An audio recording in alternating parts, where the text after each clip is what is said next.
This town hall presentation is on fluid physics. My name is Mark Weislogel, and I am your provocateur, or however you pronounce that. I'd like to start off my presentation with a disclaimer. First of all, please everyone know that I always tip my hat to anyone who has made anything work in space. Also, if you knew me at all, you would know that I thoroughly enjoy science of discovery, or what NASA calls enabled by science in space. But for provocation's sake here, I want to take the side of applications, and specifically for fluid physics research in space, or what NASA calls enabling science. And in the process, I would like to be just a little more irritating than I am normally.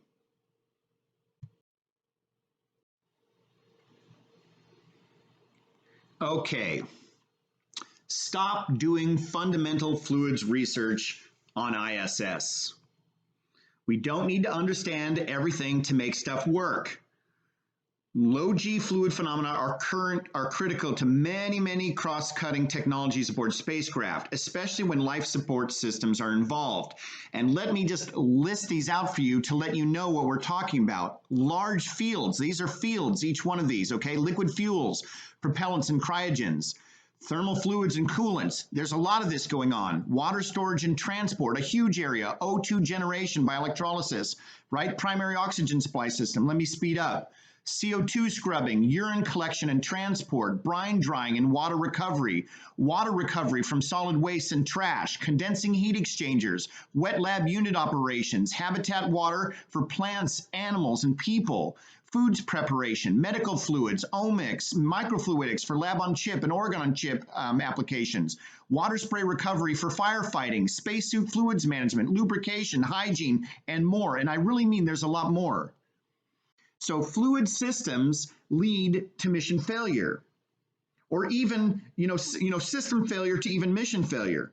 For sure, it leads to diminished performance and the burdensome need for spare parts and the excessive crew time for maintenance and stuff like that. So here's a case for reprioritized emphasis on applications. Technology demonstration or engineering development experiments are way better than fundamental science experiments.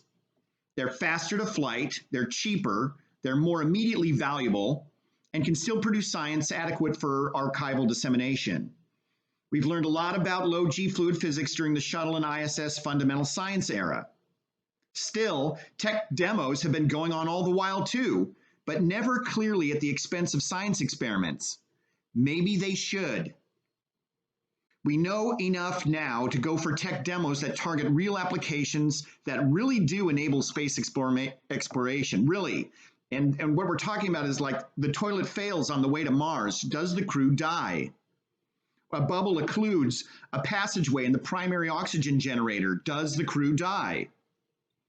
Liquid fuel reorients in a tank such that it can't be accessed. Does the mission fail? Does the crew die?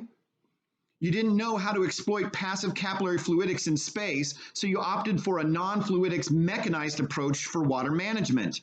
It fails. Does the crew die? So we've got serious fluid challenges if we're going to explore space. We already have them in low Earth orbit, but we overcome them by frequent resupply from Earth.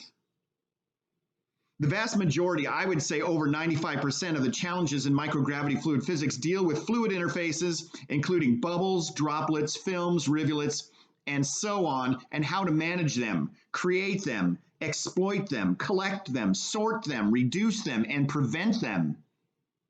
We're talking about fluid configurations and metastability, no moving parts, passive phase separations, like on Earth with the role of gravity replaced by the combined effects of surface tension, wetting, container geometry, and flow inertia. It can be done. The impacts of non-ideal, poorly wetting, contaminated, or otherwise fouled systems. The impacts of complex geometry and surfaces, whether they're rigid or flexible or pliable or other. And efficient numerical methods for design, not just the analysis of a design system, but to impact the design process. We need to stop asking this question, where is the liquid in the tank, as if the tank was already made. We need to start designing the system such that the primary container or conduit puts the liquid where it needs to go, like on Earth. Basically, we need to make plumbing mundane in space as it is on Earth and put our stomachs to ease.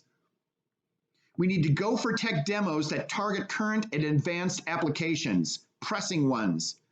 And in this current environment, some trial and error is okay now. And we definitely need to share the results broadly.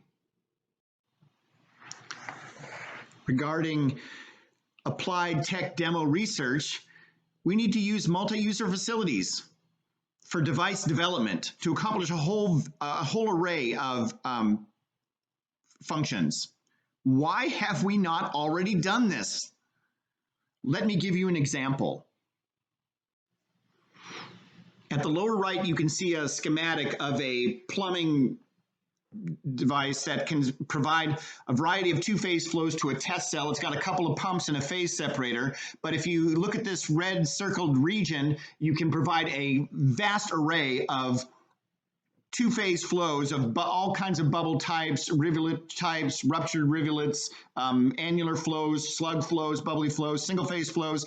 Provide those to a device here, which is circled in blue, which can be developed for any test which can be substituted in there. Now, we're not talking about anything complicated. We're talking about Tygon tubing, crappy fittings, or a 3D printed device that can be laid on the workbench in the open cabin of the space station, either in robotic or manual mode, to collect tons of data for development of high TRL inline devices, for instance, for spacesuit inline phase separations or urine processing situations that don't require moving parts or any centrifugal kind of separation.